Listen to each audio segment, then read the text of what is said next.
Geography का most important question. जी हाँ दोस्तों, ज्योग्राफी का मोस्ट इंपॉर्टेंट क्वेश्चन बताएंगे दोस्तों। आप इतना पढ़ के जाइएगा दोस्तों, 90 to 95% गारंटी है दोस्तों कि आपके एग्जाम में इन्हीं सारे क्वेश्चन के अंदर आने की संभावना है। तो देख लेते हैं दोस्तों कि कौन कौन सा इंपॉर्टेंट क्वेश्चन है। देखिए दोस्तों, इसको प्रीवियस ईयर को देखते हुए, साथ ही साथ जो हमारे पास बुक है उसको देखते हुए, ठीक है, ये सारे चीज़ों को देखते हुए मैंने इंपॉर्टेंट क्वेश्चन को सिलेक्ट किया दोस्तों। इस बार क्या पूछा जा सकता है तो दोस्तों मैं जल्दी से जल्दी शेयर कर दीजिए दोस्तों। बहुत लोगों का कमेंट आ रहा था, ठीक है, हालांकि मैं ज्योग्राफी सब्जेक्ट नहीं पढ़ाता हूँ, फिर भी आप लोगों के कमेंट पर मैंने ज्योग्राफी का जो मोस्ट इंपॉर्टेंट क्वेश्चन है उसको हमने सेलेक्ट कर दिया है, ठीक है। तो देखते हैं दोस्तों कि कौन कौन इंपॉर्टेंट क्वेश्चन है। पहला हमारा है कि भूगोल की प्रकृति का वर्णन करें। और एक सबसे इंपॉर्टेंट बात मैं आपको बता दूँ ना दोस्तों, कि अगर आपका सेकेंड सिटिंग में भी एग्जाम है ना, तो भी इस वीडियो को आप कंप्लीट कर सकते हो, यानी कि इसके क्वेश्चन आंसर कर सकते हो। क्यों? क्योंकि ज्योग्राफी बहुत ही आसान सा है, यानी कि इसका आंसर आपको बहुत ही आसान तरीके से समझ में आ जाएगा। ज़्यादा कुछ रटने की जरूरत नहीं पड़ेगा। ये हिस्ट्री पॉलिटिकल नहीं है कि इसका डेट वगैरह याद रखना पड़ेगा, ठीक है, तुरंत समझ जाएंगे। तो ये सब क्वेश्चन को जल्दी से आप गूगल में या तो यूट्यूब में सर्च करके एक बार बस देख लें, ठीक है।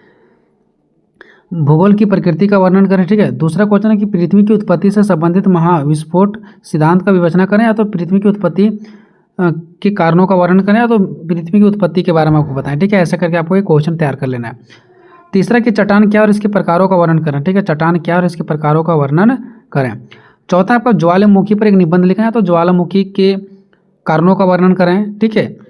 तो ये आपको एक ज्वालामुखी वाला पढ़ लेना है। उसके बाद चक्रवात के प्रभावों का वर्णन करें, चक्रवात क्या है इसके प्रभावों का वर्णन करें। सेम ऐसे ज्वालामुखी क्या है इसके प्रभावों का वर्णन करें, ठीक है, यानी कि एक ज्वालामुखी और एक चक्रवात से। नेक्स्ट है पर्यावरण क्षरण के कारणों का वर्णन करना है। जो पर्यावरण के क्षरण है इसके कारणों का आपको क्या करना है, वर्णन करना है।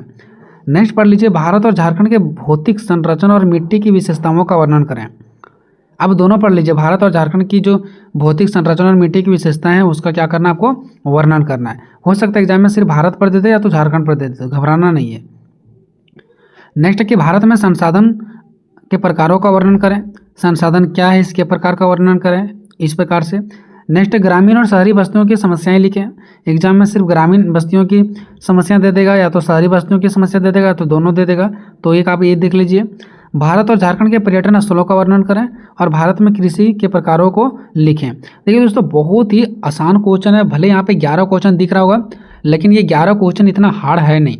बस आप एक बार यूट्यूब पर कोई भी वीडियो देख लोगे कृषि के बारे में, तो आपको तुरंत समझ में आ जाएगा।